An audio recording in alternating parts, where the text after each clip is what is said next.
Bon, eh bien, je vous propose de commencer comme ça, on va dire des choses assez, déjà peut-être déjà alors en revanche, il ne me laisse pas, faire la projection. Alors on va essayer d'agrandir dans ce cas-là. Hop, hop, je vous commence, je vous propose de commencer comme ça, on laisse beaucoup de temps pour les questions. Donc nous sommes 3 du M1 Affaires internationales et développement présents. Vous les avez entendus, Aurélie Daher qui, s'occupe, de la majeure, CTPS et Baptiste Venet qui s'occupe de la majeure développement durable, donc qui pourra répondre précisément à vos questions. Je m'appelle Stéphanie Mongeon et je suis à la fois responsable de l'ensemble du M1 et aussi, de la majeure économie. Donc on va revenir, hein, sur ces majeurs, c'est un peu sur leur identité, hein. C'est, quelque chose qui est important dans le cadre du M1. Heu, heu, donc comment je fais?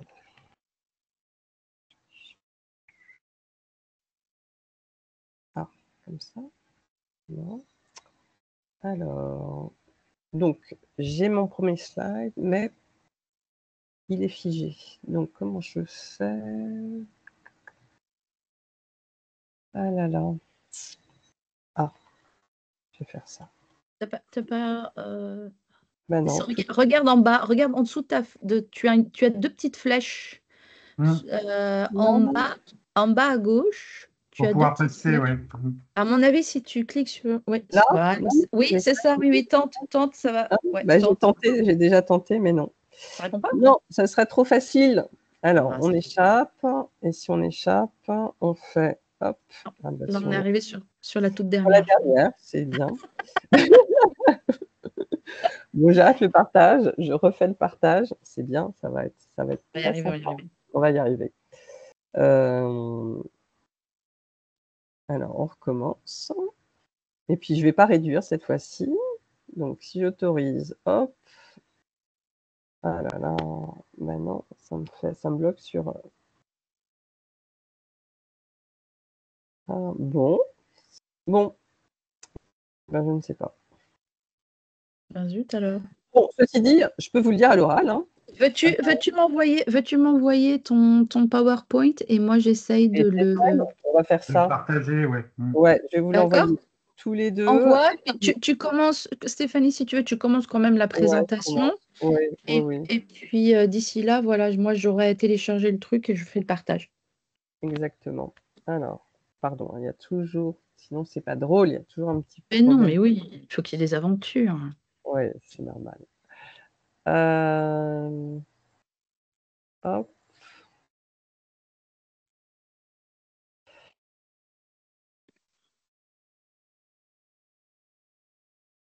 Voilà, vous l'avez et ce qui est très étrange, c'est qu'en fait, même quand je vais sur mon PPT, c'est bloqué.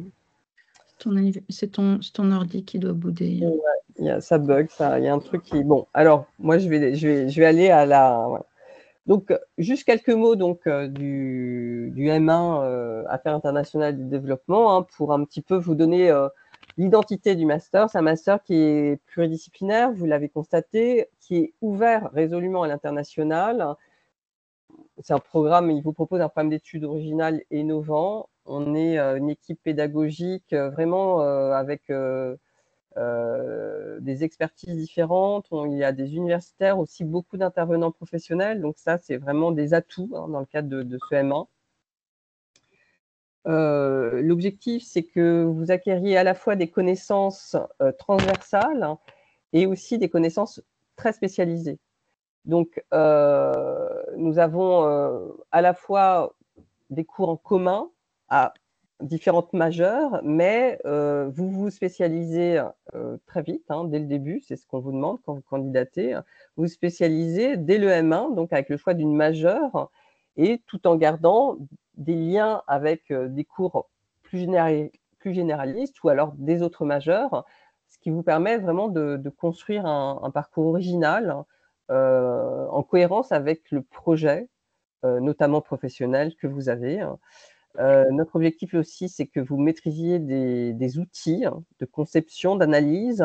Donc vous avez des enseignements méthodologiques et nous vous proposons plusieurs, enfin, à de nombreuses reprises, nous nous appuyons sur une pédagogie par projet, de façon à ce que, vos apprentissages, soient facilités. Il y a une possi Stéphanie, oui? Stéphanie, excuse-moi, je te coupe. Est-ce que tu peux me donner l'autorisation? Parce que là, je vois au moment où je veux faire un partage, c'est grisé. J'ai seuls les organisateurs et les présentateurs d'une réunion peuvent partager le contenu. Mmh. Bah, en fait, c'est vraiment, Bah, moi non plus. Oui, une Baptiste dit qu'il a pas accès au partage, moi non hein. plus. C'est Ouais, vrai qu'il on n'a faut, pas accès à l'option de partage, ouais. ouais, on n'a pas accès et Top, top. Est-ce que attends, tu es Dauphine là ou pas? oui, je suis à Dauphine. OK, continue à parler, je vais descendre dans ton bureau. Tu peux mettre la presse sur ton tu as une clé USB ou un truc comme ça? J'arrive et puis je mettrai le fichier sur ma bécane, on va y arriver. Non? Ouais, Ah bah je non, non, non, ça va rien changer. Heu, non, il faut que ce soit ça par, non, mais je vais réessayer, peut-être que j'ai bien fermé, sûr. je vais réessayer, on OK. sait jamais. Puis on va continuer. Alors, Je vous rassure, ce le master marche très bien d'habitude. Là, on a vraiment c'est vraiment une bouderie informatique là. je vais rester comme ça et puis on va voir si Oui, ça marche. Donc et j'étais si à cette, slide, donc la slide qui voilà. s'appelle «Contenu et objectifs de la formation». Donc j'étais en train de finir pour, préciser que, bien sûr, dans le cadre de ce master, vous pouvez avoir un projet de doctorat, donc bon, c'est une question qui reste peut-être encore, largement ouverte et donc nous avons et j'y reviendrai, un certificat qui vous prépare peut-être de façon un peu plus particulière au doctorat, mais pas seulement, donc je reviendrai sur ce certificat ACME à la fin très rapidement. Si je fais ça, ça change de est-ce que ça a changé la slide ou pas? Oui, enfin, Oui? il me semble, oui, il me semble, ouais. Super, beh, très bien. Donc je vous l'expliquais, le M1ID donc s'organise autour de 3 majeurs. Donc la première, Conflict Transformation and Peace Studies, ensuite développement durable et puis la majeure économie avec une possibilité donc de candidater au certificat Advanced Quantitative Methods in Economics. Donc je reviendrai rapidement sur ça. Hem Concernant les M2, je vous invite à regarder le site de Dauphine, vous aurez beaucoup d'informations. Le master est proposé à la fois, pour CM1 et je pense que vous avez regardé avant de venir à cette réunion et pour les M2, vous avez un grand choix, qui vous est proposé, Affaires internationales, à la décision et évaluation des politiques publiques à Dakar, Conflict Transformation and Peace Studies, organisation, soutenabilité et responsabilité, diagnostic économique international en apprentissage, économie internationale et développement ou encore le M2 supply chain international en apprentissage. Donc vous avez vraiment une grande diversité de, de, de parcours en M2 et qui correspond à, en fait, le choix que vous ferez, ce sera aussi en fonction de vos atouts, de vos forces et de votre projet professionnel, bien sûr. Concernant les spécificités du master, donc il présente plusieurs avantages, distinctifs dans le contenu de la formation et l'exposition internationale. Donc nous vous faisons travailler sur, des thématiques d'actualité qui sont liées aux défis et aux grands enjeux économiques et sociaux, donc comme les relations économiques internationales, les limites planétaires, les conflits, les développements économiques, donc bon et bien d'autres. Vous choisissez une une majeure donc qui, va être dédiée à la spécialisation choisie, donc soit éco, développement durable, CTPS. Donc là, vous aurez dans chaque majeure des cours obligatoires, et vous avez un choix assez large de matières optionnelles. Et les options sont pour certaines réservées à une majeure, mais certaines sont ouvertes et sont plus sur 1, 2, 3 majeures. Et donc vous avez vraiment cette possibilité de construire votre parcours de formation autour de ce qui vous intéresse et aussi, bien sûr, de votre projet professionnel. Donc, vous pouvez vraiment avoir un bouquet d'options très différents entre deux étudiants. Par exemple, dans la majeure éco, vous pouvez avoir un fort intérêt sur des options plus liées à des outils, par exemple économétriques, ou voire assez peu. Donc, vraiment, vous avez cette possibilité. Donc, je vous conseille vraiment de regarder avec attention le site internet dans lequel vous sont présentés l'ensemble des cours qui vous sont proposés à la fois de façon obligatoire et à la fois à titre optionnel. Vous avez aussi des opportunités d'études à l'étranger, un double diplôme et puis des séjours à l'étranger qui peuvent se faire en M1, voire en M2. Le master propose de nombreux leviers de professionnalisation, des enseignements qui sont dispensés par des intervenants professionnels, qui vous permettent d'acquérir des méthodes d'analyse des métiers, des outils opérationnels, des expériences professionnelles multiples, par l'intermédiaire de stages, par l'apprentissage. L'année de césure est fortement recommandée, elle n'est pas obligatoire, mais vraiment, nous allons vous pousser à prendre cette année de césure qui peut être utilisée pour des stages en France, à l'étranger ou aussi d'autres formations pédagogiques. Donc, en cours d'année, bien sûr, nous revenons vers vous pour en discuter. Et puis, éventuellement, vous avez vos enseignants qui sont là de façon à pouvoir en discuter plus précisément de votre projet. Les principaux débouchés, ils sont en fait très très nombreux au vu de la diversité des M2 qui composent le master international et développement. Donc ici, quelques exemples, mais prenez-le comme quelques exemples, des chargés d'études, des chargés de mission en affaires européennes, en matière d'environnement, de responsabilité sociale, des managers d'entreprises internationales, des chargés de projet dans l'humanitaire, dans le développement économique, les métiers en tant que consultant, donc très nombreux, par exemple sur les questions de logistique, de sciences des données, de sécurité internationale, ou aussi les métiers de la recherche académique et appliquée. Quelques indicateurs d'insertion professionnelle. En général, l'insertion professionnelle de nos étudiants ne pose pas de problème. Vous le voyez, les chiffres sont vraiment très éloquents. 65% des étudiants trouvent leur premier emploi avant l'obtention de leur diplôme. Nous avons plus de 90% des étudiantes et étudiants qui sont en activité à l'issue de leur M2. Bon, le salaire brut moyen, je vous laisse lire le niveau, et nous avons à peu près un tiers des diplômés qui travaillent à l'étranger. Donc, si vous avez une appétence et un projet lié à l'étranger, ça peut être vraiment un master particulièrement intéressant. Sur la candidature, donc quelques éléments.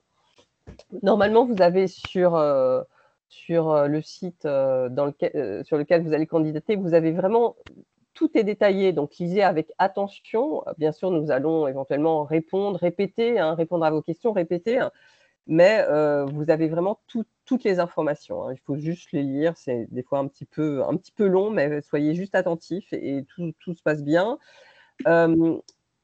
Quelque chose à avoir, qui est important à avoir en tête, c'est vous ne pouvez postuler qu'à une seule majeure dans le M1. Donc, vous choisissez. Et en fonction de votre choix, vous aurez des consignes qui peuvent être un petit peu différentes. Donc, ayez en tête aussi que les critères d'admission vont varier selon les majeurs. Donc, pour faire votre choix, vous devez réfléchir à votre projet professionnel, donc au parcours de deuxième année que vous visez, c'est vraiment important. Donc ça, c'est aussi indiqué quels sont, selon la majeure, ce vers quoi vous pouvez ensuite aller pour le M2. L'offre de cours, elle va être spécifique à chaque majeur, même si certains cours sont communs à 2 ou 3 majeurs. Donc, je viens de le dire, mais donc, il faut regarder ce qui constitue le bloc obligatoire pour faire votre choix.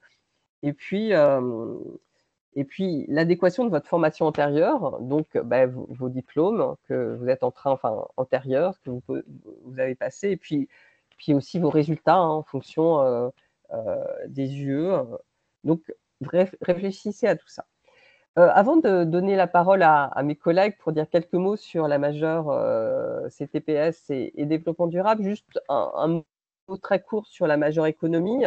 Donc, en majeure économie, vous aurez un bloc de cours obligatoire au premier semestre. Il y a 21 ECTS sur 30. Donc, vous avez un bloc optionnel qui est assez petit, donc 9 ECTS. Au second semestre, vous avez en revanche vraiment une plus grande liberté dans le choix des options. Donc, vous avez un bloc obligatoire de 12 ECTS et ensuite un large choix d'options à faire. Donc là, vous pouvez vraiment constituer un bouquet original qui doit représenter 18 ECTS.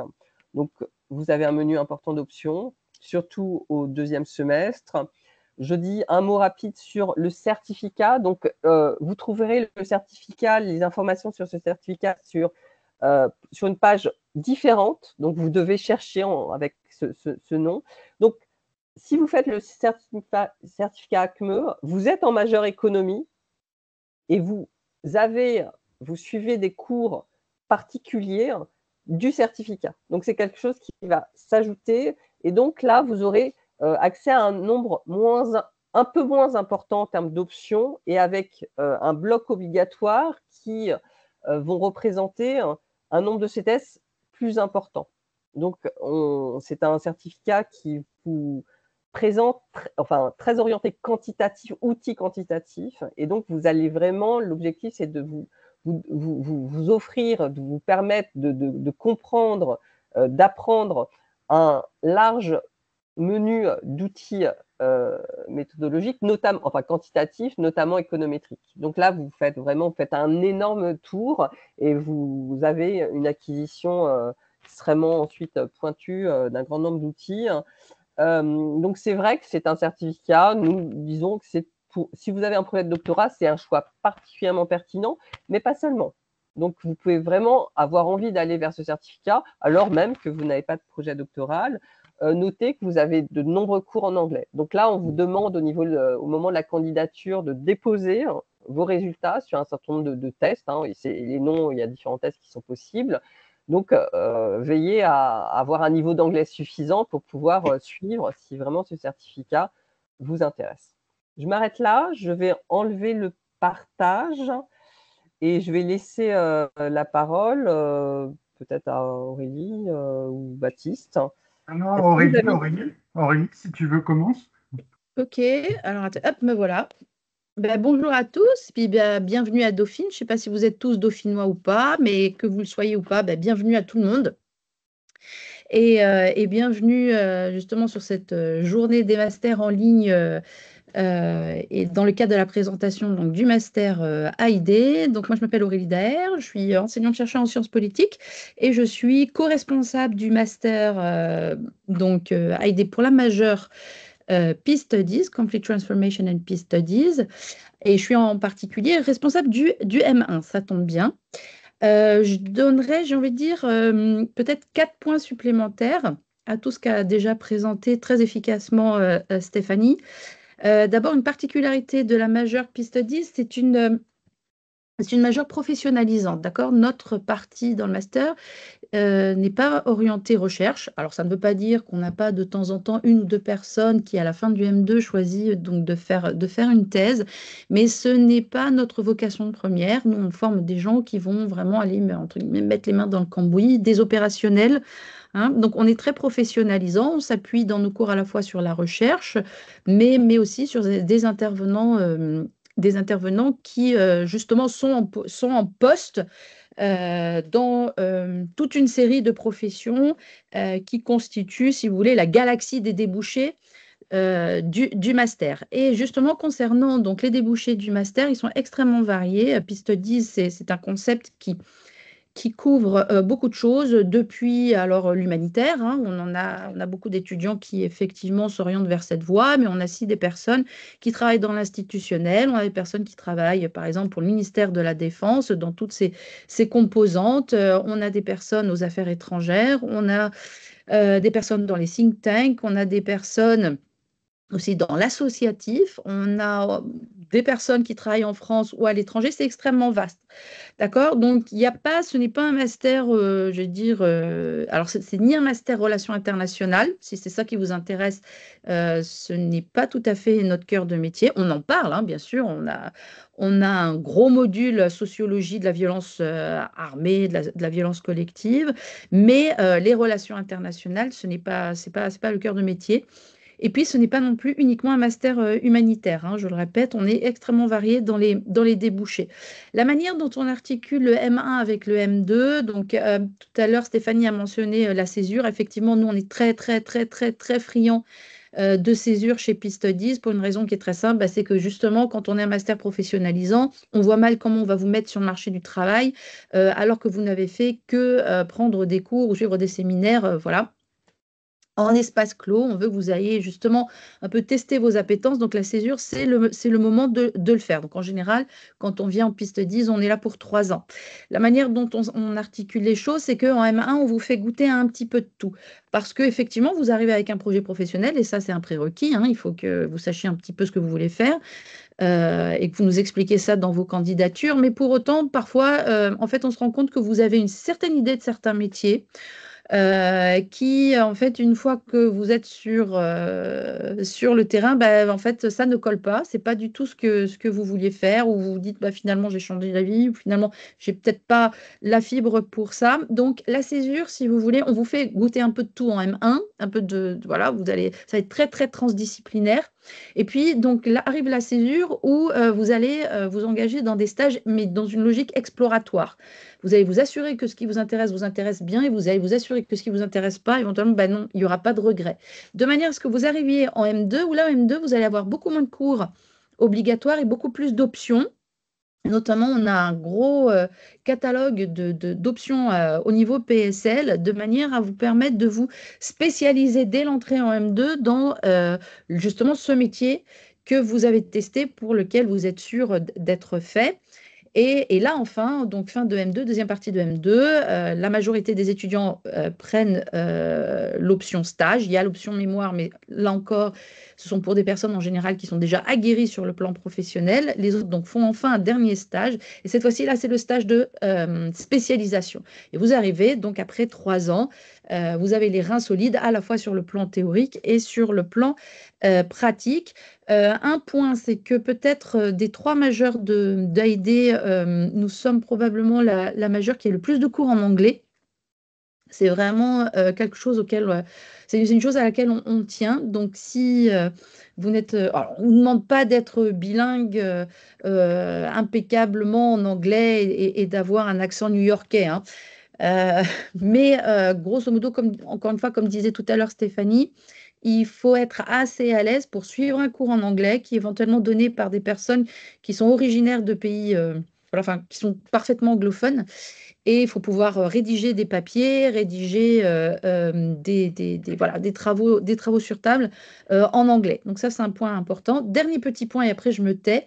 Il ne faut pas confondre P-Studies et Work Studies. On s'est rendu compte depuis quelques années qu'il y a pas mal de personnes qui viennent vers nous avec une logique très sécurité. Alors, ça ne veut pas dire qu'ils n'ont pas leur place dans notre master, hein, mais qui sont dans des logiques un peu militaires, identifier la menace et comment gérer la menace, et que grosso modo, comment mener à bien la guerre. Ça s'appelle les War Studies. Ce n'est pas du tout notre métier. Nous, on vous apprend à gérer le conflit, à y mettre fin. Nous, on travaille à réfléchir à comment mettre fin à la violence. On n'est pas dans une logique comment bien gérer la violence pour réussir à la fin d'un conflit. Pas du tout la même logique. Donc, prenez bien ça en compte pour ceux d'entre vous qui sont voilà, plutôt intéressés par des logiques de défense, de cybersécurité, etc. Est-ce que vous êtes dans une logique de gestion des conflits, ou est-ce que vous êtes dans une logique de je veux mener la guerre et je veux la mener jusqu'au bout et avec succès? Voilà, je n'ajoute rien. Bah, écoutez, moi, je vais te succéder, Aurélie. Donc, voilà. Donc, bonsoir à toutes et à tous. Donc, je suis Baptiste Venet, co-responsable avec Véronique Perret, qui est professeure de gestion à la fois de la majeure développement durable et puis du master 2, qui s'appelle Organisation au pluriel, soutenabilité et responsabilité. Pourquoi? Il s'appelait précédemment développement durable, mais on aura peut-être l'occasion d'en discuter ensemble. Le mot développement durable est un peu un mot valise dans lequel on met plein de choses. Et donc, on a décidé de changer le nom, mais en collant un peu plus à des thématiques évidemment encore plus actuelles. Alors, que vous dire? La première année de M1 est pluridisciplinaire. Donc, j'imagine que certains ou certaines d'entre vous ont peut-être déjà été voir au minimum les intitulés des cours. Donc, on va avoir des cours d'économie, des cours autour des sciences sociales, des cours de droit. Voilà, donc on a une approche qui est forcément pluridisciplinaire par rapport aux questions autour de la thématique du développement durable et de la responsabilité. On a quelque chose qui est tout à fait particulier et que Stéphanie connaît bien, qui est un projet développement durable sur les 2 semestres, où en fait vous prenez un projet, vous le menez au sein de l'université ou à l'extérieur. Donc ça, c'est tout à fait original parce que ça vous permet de vous confronter immédiatement, j'allais dire, à des thématiques très concrètes autour du développement durable, des choses autour de la finance durable, etc. Bon, je répondrai éventuellement à vos questions si vous souhaitez savoir un peu plus ce qu'il peut y avoir au sein le contenu des différents cours. Comme mes deux collègues vous l'ont signalé, Stéphanie et Aurélie, nous sommes également, nous, très favorables au fait que vous fassiez une césure à l'issue de votre M1. Pourquoi? Parce que c'est aussi une manière, par rapport notamment au métier autour du développement durable et de la responsabilité sociale ou sociétale, peut-être de vous faire une idée un peu plus précise de ce que vous souhaiteriez embrasser comme carrière à l'issue du M2. Donc on vous incite effectivement très très fortement à partir en césure. D'autant plus que cette année de césure vous permet de faire 2 stages. Voilà, je pense que vous savez qu'un stage en général, au maximum, c'est 6 mois. Donc pendant cette année de césure, vous pouvez faire 2 stages. Et donc à l'issue de cette année de césure, on est très heureux de vous accueillir sous certaines conditions. Tout à l'heure, si vous le souhaitez, je pourrais vous expliquer pourquoi et comment. Et donc après, vous enchaînez après, avec l'année de M2, donc organisation, soutenabilité et responsabilité. Les cours sont regroupés au cours du premier semestre, entre septembre et décembre, donc pas mal d'heures de cours, dont certains, effectivement, vont déboucher sur la voie professionnelle et la voie recherche. On a 2 voies au sein du Master 2. Mais globalement, pour les voies professionnelles, vous êtes libre à partir du mois de janvier. Et donc, vous pouvez repartir pour un stage entre 4 et 6 mois, voire éventuellement cumuler 2 stages. Et puis, si vous choisissez la voie recherche, eh bien, la voie recherche, vous continuez un peu les cours à Dauphine parce que Stéphanie l'évoquait tout à l'heure pour le programme gradué en économie, mais c'est un peu la même chose autour du management, etc. Donc, il y a des programmes gradués, des cours à suivre. Et quand vous êtes dans la voie recherche, vous pouvez faire un stage dans un laboratoire de recherche, puisque voilà, on vous pilote, si c'est possible, en tout cas vers, voilà, vers des laboratoires en sciences humaines, en économie, qui vous permettront d'aller un tout petit peu plus loin par rapport au cours qu'on vous a donné. Voilà, je crois que j'ai à peu près fait le tour. Je serais très heureux de répondre à vos questions, si vous en avez effectivement des plus précises. Et pardonnez-moi si je suis allé un peu rapidement. Je pense que effectivement, ce qui est très intéressant, c'est de répondre éventuellement aux questions que vous pourriez poser. Voilà. Merci Baptiste. N'hésitez pas à lever la main, nous allons vous donner la parole et n'hésitez pas aussi éventuellement à écrire des questions dans la conversation. On essaiera de les regrouper et d'y répondre. Donc, depuis tout à l'heure, Myriam a levé sa main. Donc, est-ce que c'est une... Myriam, est-ce que vous levez votre main ou c'est une erreur? Alors, n'oubliez pas d'ouvrir... Ah, c'est une erreur. Pas. Bon, D'accord. Bon, vous pouvez, pas de problème. du coup, Myriam, vous pouvez rebaisser la main. En appuyant sur le même truc, vous rebaissez la main.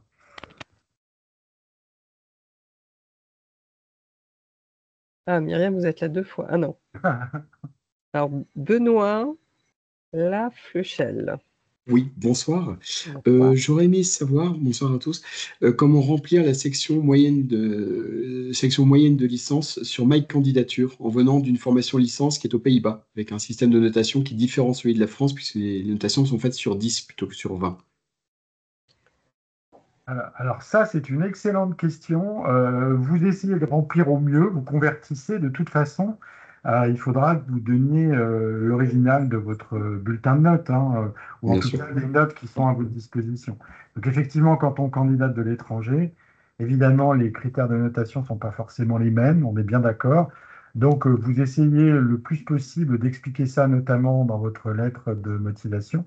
Et puis vous fournissez évidemment vos relevés de notes, puisque nous, on est aussi habitués évidemment à regarder des bulletins ou en tout cas des notes d'étudiantes et d'étudiants provenant d'étrangers. Voilà. Bien sûr. J'ai encore une question, s'il vous plaît. Peut-on mettre un résultat de test d'anglais sur My Candidature si ce test d'IELTS date de 3 ans? Ça, c'est une bonne question. Je ne sais pas. Je ne saurais pas vous répondre parce que là, pour le coup, C'est c'est purement c'est administratif. pour Acme, hein, Ouais. Oui. c'est ça, hein. Donc ça, c'est plutôt de mon côté. Vous avez fait des études aux Pays-Bas, Oui. donc je pense que ça va aller l'anglais. Oui, en total Donc anglais. si votre test est suffisamment bon il y a 3 ans, a priori, en faisant des études aux Pays-Bas, vous n'avez pas perdu en niveau, donc oui, D'accord. Oui, ça va tomber chez moi, donc vous inquiétez pas. D'accord. Et suite à la réponse que vous avez pu faire, donc je profite de demander, avez-vous besoin d'une attestation officielle de réussite émise par l'université, donc celle de Leiden, par exemple, de l'AE aux Pays-Bas, pour les candidats titulaires d'un diplôme de licence? C'est un Bachelor of Science. Alors, l'idée, je peux répondre à ça, hein. Dès lors que Mhm. vous seriez admis, de toute façon, vous aurez à produire l'original de vos diplômes de façon à pouvoir vous inscrire en M1. Donc, D'accord. au moment où vous remplissez votre dossier, sauf si votre année s'est terminée l'année précédente, mais en général, vous n'avez pas l'intégralité de vos notes, etc. Mais à partir du moment où nous, on examine votre dossier à partir des notes que vous nous fournissez, pour pouvoir vous inscrire de toute façon en M1, il faut que vous ayez validé un certain nombre de crédits ECTS, et donc il faut produire le document en question, mais au moment de l'inscription. D'accord. Et j'ai toute dernière question. Acceptez-vous donc des lettres de recommandation rédigées en anglais ou faut-il impérativement qu'elles soient traduites en français? C'est pas un peu- Il n'y a pas de souci pour recevoir des lettres de recommandation en anglais, hein. D'accord. Super. Enfin, je ne veux pas parler à la place d'Aurélie, mais Aurélie vous a dit qu'elle a quand même pas mal de cours dans sa spécialité Oui. qui sont en anglais. Donc Mhm. évidemment, hein, évidemment, c'est notre langue de travail aussi, l'anglais. Donc Très voilà, bien. en principe, on Parfait. est capable de les lire et de les comprendre surtout. On en Bon, je a vous même remercie eu beaucoup. en espagnol, donc Ah, bah, c'est bon. Je vous remercie beaucoup en tout cas. Merci.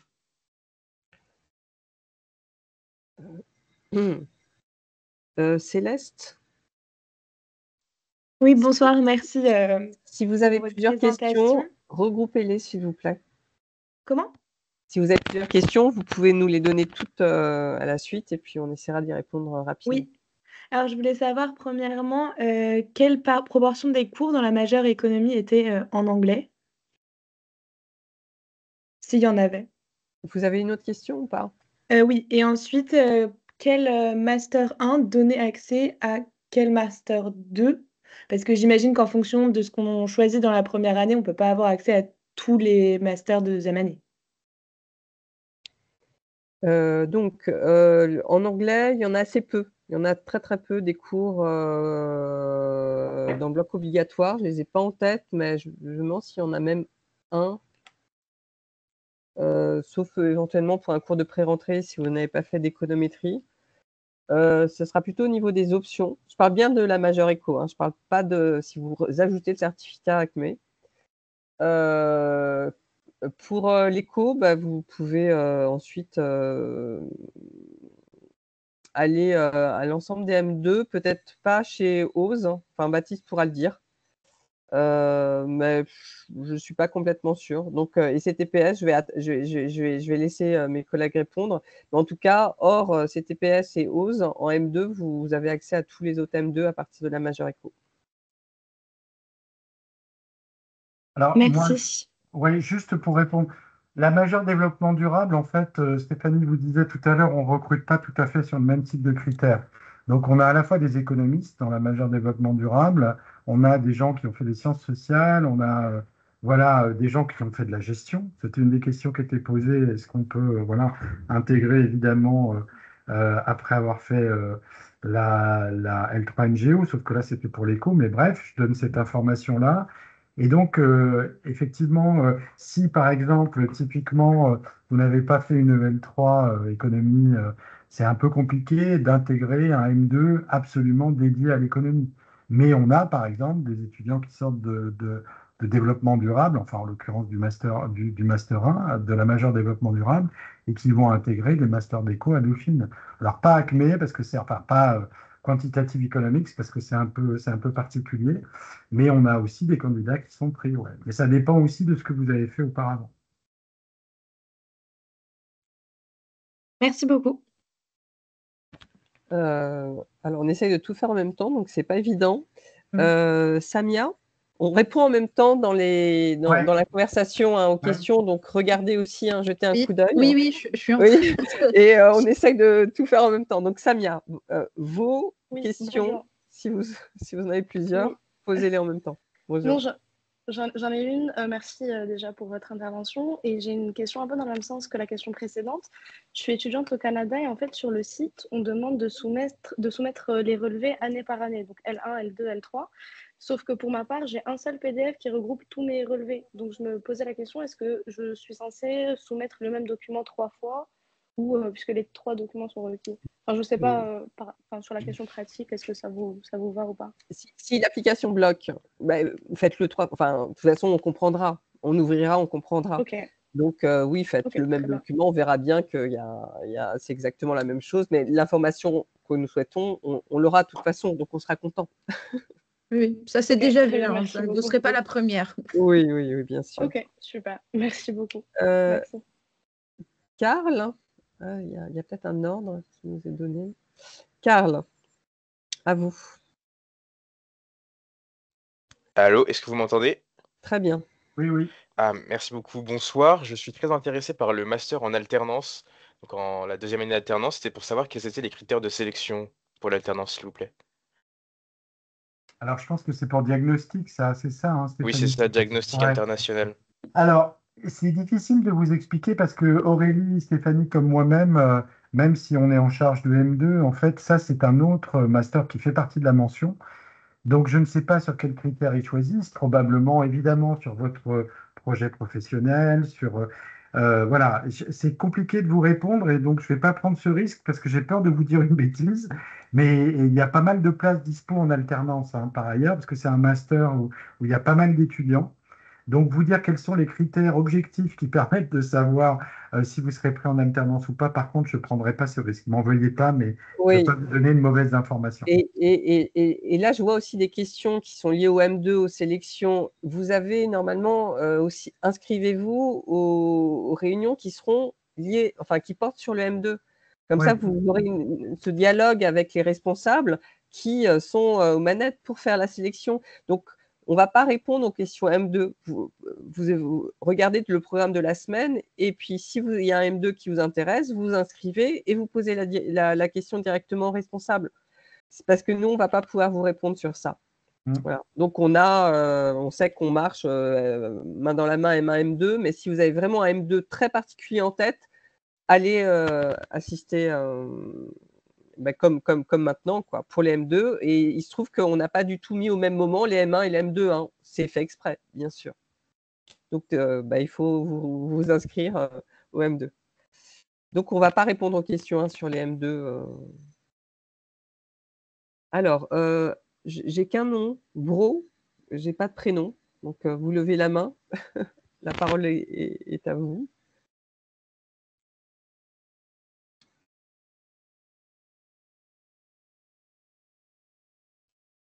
Oui. Bon, je vous entends pas, donc vous avez coupé votre micro, vous le remettez. Si ça marche pas, je vais donner la parole à Bassoun Nouma.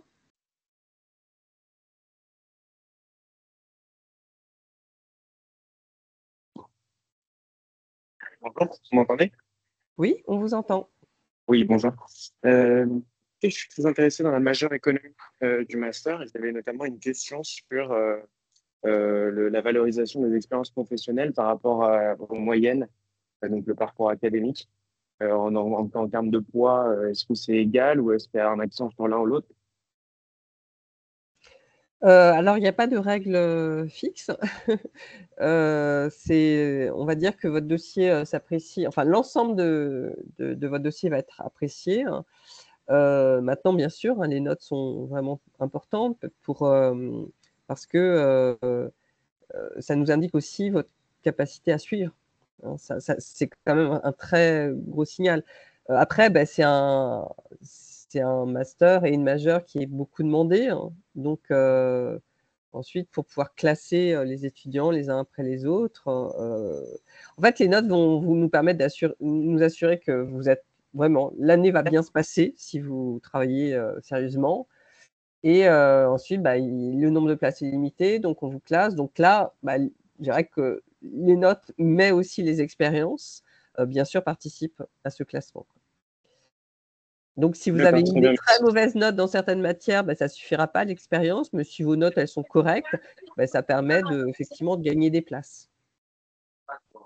Oui, d'accord, je vois. Donc l'idée, c'est vous valoriser par exemple des très bonnes matières des très bonnes notes dans des matières qui sont importantes au master et, peut-être pallier dans d'autres matières par les expériences professionnelles. C'est bien ça? Oui, oui, tout sera pris en D'accord. compte pour vous classer.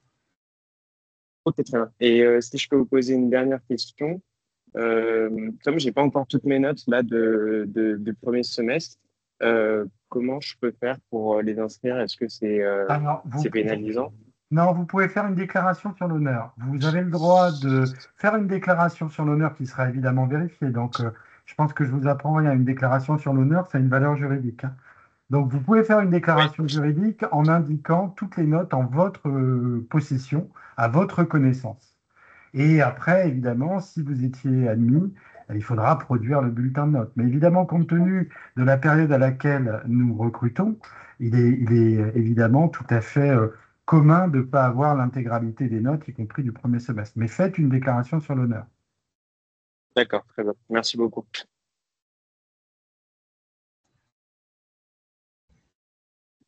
Myriam, cette fois-ci, c'est une vraie main levée ou c'est... Oui. Du coup, merci de me donner la parole. Je voulais juste vous poser une question sur la majeure Conflict Transformation and Peace Studies. Oui. Je voulais savoir, j'ai entendu en fait qu'il y a des cours optionnels. J'aimerais savoir en fait combien de cours optionnels il y a dans cette majeure et éventuellement quels sont ces cours optionnels ou si on a accès à une liste qu'on peut voir. Effectivement. Alors, la liste, elle est sur le site. Donc, vous verrez, en fait, du moment que vous ouvrez... Alors, déjà, les cours sont regroupés par cours obligatoires et options. Donc, vous regardez sur la page, de Dauphine. Et puis, si vous voulez, donc, vous pouvez ouvrir, regarder le détail, en fait, le contenu du cours, quelle est la philosophie du cours, qu'est-ce qui se cache derrière. Voilà, normalement, les fiches sont à jour. Et puis, en fait, donc, comme je disais, il y a une partie de cours obligatoire. Vous savez que pour chaque semestre, vous devez comptabiliser un total de 30 CTS. Donc, vous avez un certain nombre d'options à prendre. Alors, ça dépend en fonction du poids en ECTS de chacune des options. Soit vous en prenez 2, soit vous en prenez 3. Voilà. Mais la liste est disponible sur le site. D'accord, merci. Alors, il y a une question sur les frais de scolarité. Je vais peut-être répondre pour que les choses soient claires, parce que c'est souvent effectivement une demande que vous avez. Donc, c'est le revenu fiscal de l'année N-2, probablement le revenu de vos parents, sauf si vous êtes déclaré seul, qui va être pris en compte pour calculer vos frais de scolarité, sachant qu'il y a une échelle et qu'il y a une autre question dans le fil de la conversation, est-ce que les boursiers peuvent être exonérés? Évidemment. Donc, il faut que vous regardiez bien. Vous allez sur le site de Dauphine, il y a une page dédiée qui vous explique comment sont calculés les frais de scolarité. Ça dépend, encore une fois, du montant du foyer, enfin du montant de revenu du foyer fiscal de 2 années précédant votre candidature. Mais tout ça est expliqué, vous cherchez et vous trouverez, et c'est une échelle publique, hein, dans le sens où voilà, il n'y a pas de mauvaise surprise. Vous savez à peu près que si vos parents sont dans telle tranche de revenus, ils auront a priori à acquitter, ou vous, telle somme pour vous inscrire en M1. Voilà.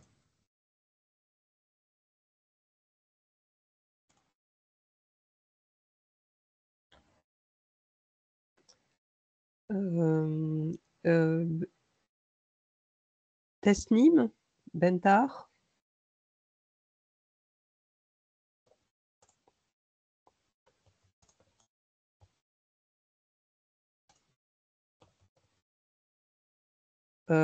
Bon, je ne sais pas si vous ne m'avez pas entendu. Essayez de prendre la parole assez rapidement. de façon à ce qu'on puisse la donner. Alors en plus, on doit aller chercher les numéros 3 et 4 dans les pages. Ouais, je trouve. Alors, Cécilia Drago. Oui, bonjour. Je vous remercie pour vos interventions. J'ai une question pour Monsieur Venet. Est-ce que vous pouvez revenir sur les types de projets qui sont demandés pour le M1 en développement durable? Alors, ce n'est pas le type de projet, on vous propose de mener un projet. C'est ça qui est tout à fait original. C'est-à-dire que pendant toute votre année de M1, au premier comme au second semestre, et notamment avec Stéphanie, n'est-ce pas Stéphanie, il y a un certain nombre de projets développement durable qui vous sont proposés. Vous travaillez en général par équipe et vous allez pouvoir mener, alors pas forcément le finir en un an, parce qu'il y a des projets qui sont à plus long terme.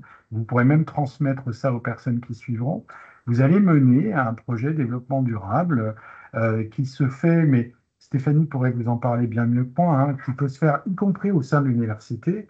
On a par exemple des gens qui avaient travaillé sur la mise en comment dirais-je, en service de fontaine à eau. Enfin, voilà, des choses assez concrètes où l'idée c'est que vous identifiez le problème, la question, et puis vous essayez d'avancer en proposant des solutions, en allant rencontrer des gens pendant un an.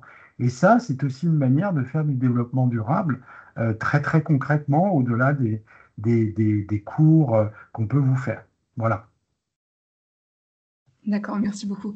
Et par rapport au projet ou à la poursuite en doctorat, est-ce que vous pouvez revenir dessus aussi? Alors, pour la majeure développement durable, vous voulez dire, c'est ça? Oui, Ou s'il vous plaît. Oui, alors on a effectivement des étudiants qui poursuivent en doctorat à l'issue donc de la voie recherche du master dont je vous parlais tout à l'heure, 239. Souvent, aujourd'hui, pour des raisons en fait de contenu et notamment du nombre d'heures consacrées au cours d'économie, les gens qui font qui poursuivent en doctorat sont soit des gens qui sont plutôt en management, en gestion, soit en sciences sociales. En économie, c'est un peu plus compliqué parce que, en fait, comme je vous le disais, le M1 comme le M2 sont pluridisciplinaires et le volume des cours d'économie est peut-être un tout petit peu léger, entre guillemets, par rapport à, vous savez, je pense que l'économie, c'est quand même aussi, il y a des aspects qui sont très techniques dedans. Et donc aujourd'hui, les doctorants qu'on a, et on en a assez fréquemment, en général une ou deux personnes par an, c'est plutôt des gens qui font leur doctorat en management ou en sciences sociales. Voilà. Alors, il y a beaucoup de mains levées, hein, et le système n'est pas très optimal. Moi, je vais quand même juste dire un mot parce que j'ai vu plusieurs questions qui portaient sur ça, j'ai pas encore mon certificat qui atteste de mon niveau d'anglais, est-ce que je peux le donner après? On a très peu de temps en fait pour rendre nos classements de voilà, qui on va prendre, qui on classe sur la liste d'attente. Donc, j'ai presque envie de dire, normalement, non, vous devez l'avoir au moment de votre candidature. Après, s'il arrive 3 ou 4 jours après, bon, je sais pas. Contactez-moi, il faudra que je vois. Maintenant, s'il arrive 2 mois après, c'est fini, hein. Nous, les listes seront faites. On doit vraiment, on reçoit un très grand nombre de dossiers et on nous demande de travailler très rapidement. Donc on peut pas vraiment. Donc, si éventuellement, contactez-moi directement. Stéphanie Mongeon, bon, vous me trouvez, hein, pour que je pose la question pour savoir si ça bloque au niveau de l'application. Moi, dans le principe, effectivement, si c'est une affaire de quelques jours ou d'une semaine, je trouverais ça dommage que vous ne puissiez pas candidater.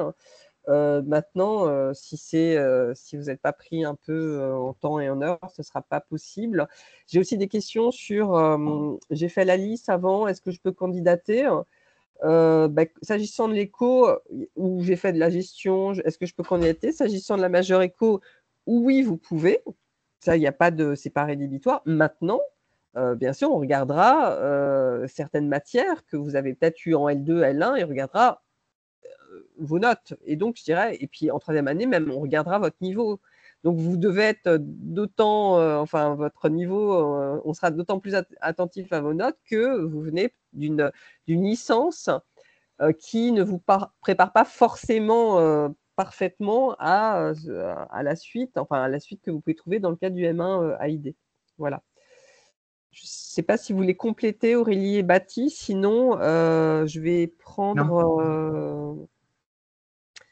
Sinon, on va donner la parole à Niusha, le bagouze. On vous a déjà donné. Si vous avez pris la parole, baissez votre main, hein, s'il vous plaît. Oui, s'il vous plaît. Niusha, vous avez déjà pris la parole ou pas? Oui, bonsoir. J'ai pas pris la parole encore. D'accord. Alors allez-y. Merci. Je voulais juste demander, est-ce que il y aurait une note minimale à avoir au TOEFL ou au TOEIC parce que sur la première page, il demande les résultats, si on l'a passé. Je ne l'ai pas en tête, mais il faut. Non, mais tout dépend de. Enfin, comment vous dire? Non, il n'y a pas de note minimale en tant que telle. Maintenant, si vous imaginez pouvoir effectuer un séjour à l'étranger, en stage, ou etc., évidemment, il vaut mieux avoir une bonne note au test d'anglais. Ne serait-ce que, enfin, c'est assez évident. Et puis, vous avez, dans la majeure développement durable, il y a quelques cours en anglais, moins qu'en piste 10, mais il y en a quand même, notamment le mien. Et donc, là aussi, vous êtes tenu de rédiger en anglais, etc., etc. Même si c'est pas, voilà, on vous demande pas d'être bilingue, hein, on est bien d'accord. Mais l'idée, c'est qu'il faut que vous ayez un niveau suffisamment élevé. Après, c'est à vous de voir. Ce que je peux vous dire de mémoire, j'espère ne pas vous dire de bêtises, mais pour qu'un étudiant de Dauphine soit accepté en mobilité, c'est-à-dire qu'il part de Dauphine pour un semestre, on demande un niveau B2. Ouais, j'allais dire la même chose, quoi. Et pourquoi on vous demande ça? C'est vraiment pour pas vous mettre en difficulté, en échec. Voilà. Donc après, si vous avez un super dossier, que vous êtes un petit peu juste sur le B2, peut-être qu'on se dira bon, allez, ça se tente, mais il faudra vraiment que vous ayez en tête qu'il va falloir redoubler d'efforts, hein. Notre objectif, c'est vraiment d'accueillir une promo entière, hein, en M1 et que tout le monde aille jusqu'au bout, quoi. On va donner la parole maintenant rapidement. Excusez-nous parce qu'il reste très peu de temps et il y a pas mal de mains levées encore. Satya Krishna.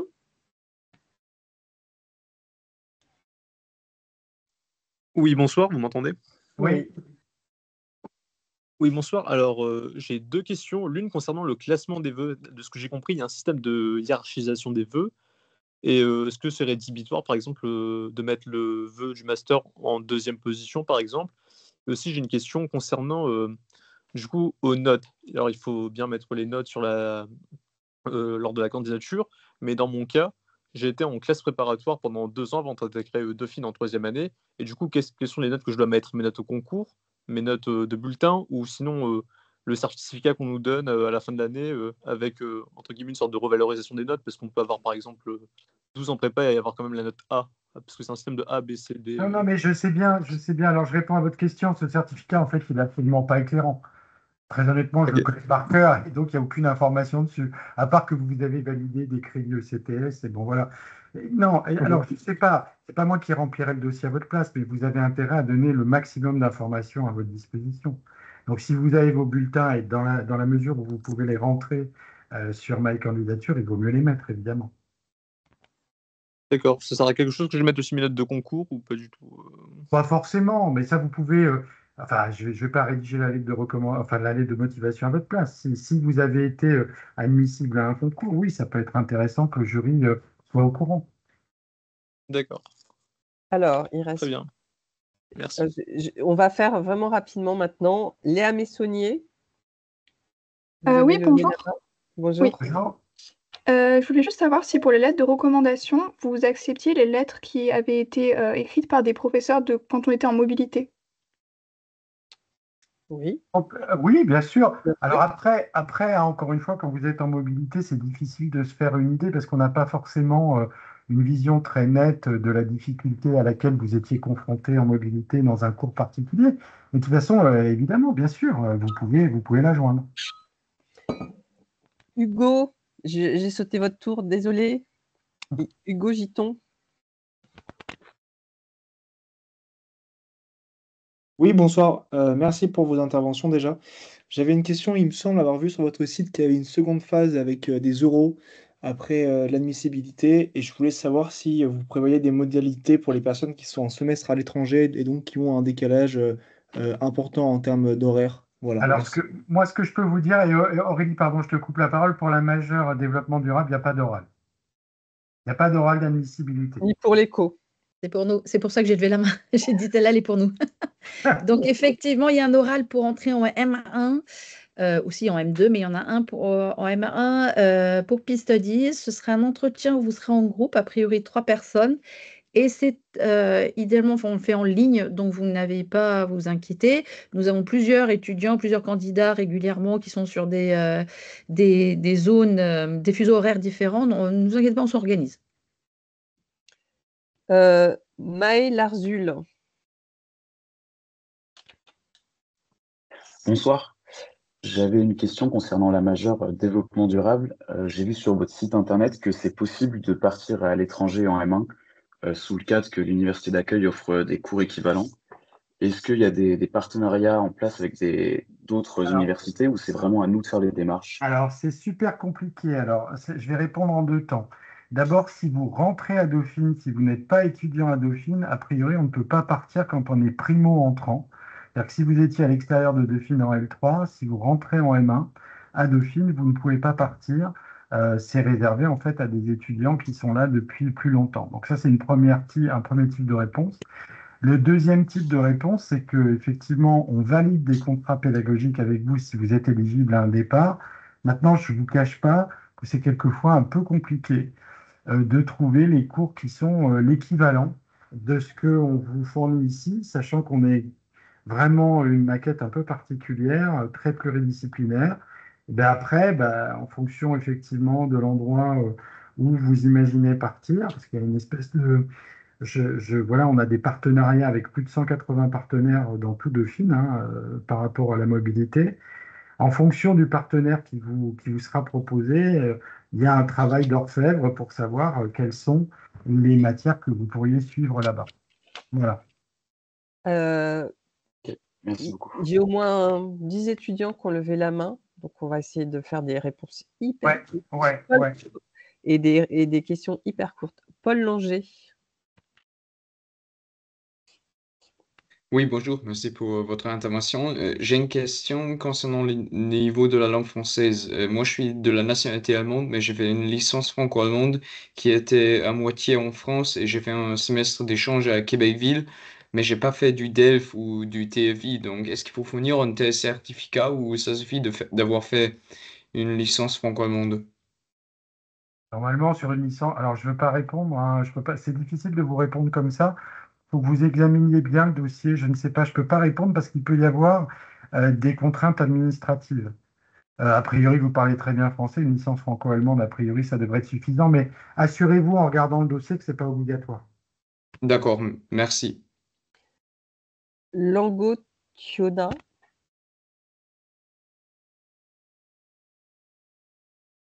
Bonsoir. Bonsoir. Oui, j'aurais une question. Je viens de Madagascar et ça fait 3 ans que je suis en licence ici. Et pour arriver en France, j'ai eu le DELF B2. Du coup, je me demandais si c'était rédhibitoire que je n'ai passé aucun examen de français depuis.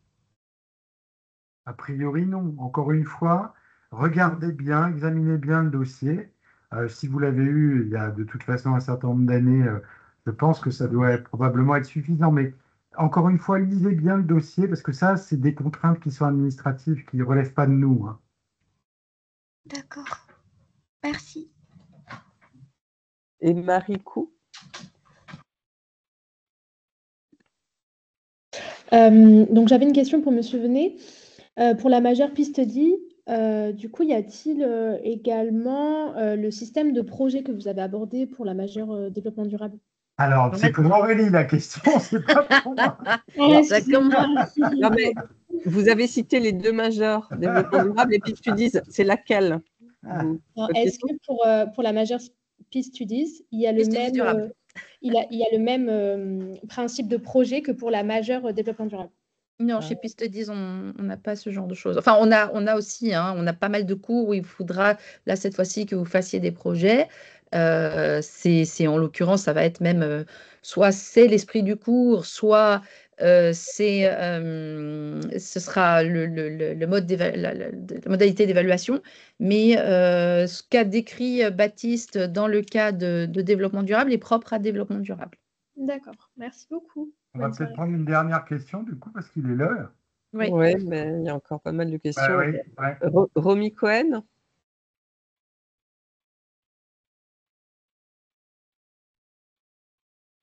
Bon, qui est peut-être parti. En fait, vous baissez pas vos mains à chaque fois que donc c'est compliqué. Fana Chebira ou Farah Chebira? Oui, bonsoir. Je suis étudiante en économie et j'ai une appétence pour la recherche et j'avais en tête l'idée de faire de l'économie en lien avec le développement durable. Mais si j'ai bien compris ce qu'a dit Monsieur Venet, en majeur développement durable, il est plus rare de poursuivre en recherche Oui, en économie. oui, Donc oui, je me oui. demandais si peut-être plutôt poursuivre la majeure économie. Oui, oui, mais c'est tout à fait, oui, ça peut être une stratégie. Encore une fois, pour pouvoir être inscrit ou inscrite en contrat doctoral en économie, il faut que vous ayez acquis une culture économique qui, en fait, est largement plus importante que celle qu'on vous donne dans le master pluridisciplinaire. Moi-même, je suis économiste, hein, mais Stéphanie est également économiste et elle intervient également dans le master 2. Mais effectivement, c'est peut-être, enfin, Stéphanie pourrait peut-être mieux répondre que moi là-dessus, mais une stratégie, si vous êtes intéressé par ça et sur l'approche économique autour du développement durable, la Major Eco, ça peut avoir du sens, oui. Merci. Je crois que j'ai sauté une main, donc ça va être la dernière question pour Loise Anard. Oui, bonjour. Merci beaucoup pour la réunion et les infos que vous nous fournissez. En fait, moi, j'ai un problème tout bête, mais qui m'empêche de commencer quoi que ce soit, c'est que j'ai pas accès au site My Candidature. Et je suis externe à Dauphine, donc je sais pas trop comment est-ce que je peux faire. Est-ce que vous avez une solution? Moi, ouais. Faut On n'a pas. contacter Ouais, l'assistante Alexandra Reverchon. Vous avez son adresse sur le site de Dauphine, vous le signalez en mettant voilà. Gros problème en objet, et puis elle remontera vers les services. Ok, merci beaucoup. Et sinon, j'avais une autre question, c'est est-ce qu'avec le master piste 10, c'est possible de travailler dans l'humanitaire, mais pas forcément relié au conflit? C'est aussi possible? À quel type de métier vous pensez? Quel type de... Par exemple, chargé de missions humanitaires, mais pas forcément en lien direct avec des conflits, plus dans le développement, vraiment. Ça va pas être le débouché premier, mais ouais. après, voilà quoi. Je vous rappelle, c'est pas un master humanitaire, hein. On a des cours, vous ferez de la logistique humanitaire en N2, hein, vous ferez des cours gestion de projet en humanitaire et puis studies. Mais si vous êtes vraiment dans des logiques qui n'ont strictement rien à voir avec les conflits, ni de près ni de loin, vous risquez de vous ennuyer chez nous. Ok, c'est vraiment spécialisé purement là-dedans. Ok, merci beaucoup. Bon, bah. Alors, il reste 2 mains levées. Est-ce qu'on les prend? Oui, oui, oui, oui. Allez, donc Fatoumata Traoré, et ensuite ce sera Romy Cohen. Rapidement.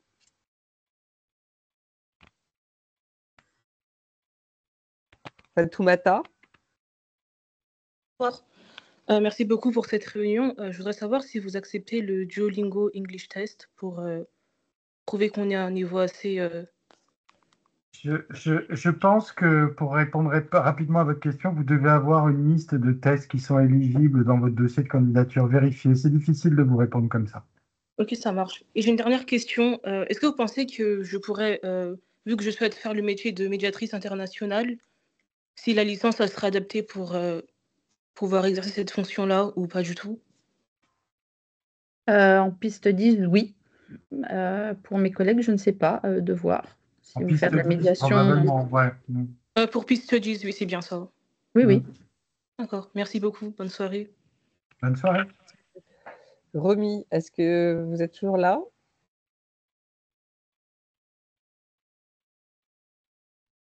Non. Léo? Je suis désolée, moi, il va vraiment falloir que je vous Oui, quitte moi aussi. parce que j'ai une autre réunion juste Oui, derrière. moi aussi. Donc, Eh ben, si vous... bah, écoutez, s'ils n'ouvrent pas leur micro, eh ben, on va s'arrêter là. En vous remerciant beaucoup pour votre présence en ligne, vos questions. Et puis, nous vous souhaitons beaucoup de succès dans vos candidatures. Il y a Bientôt, une, nous pré- nous verrons prochainement.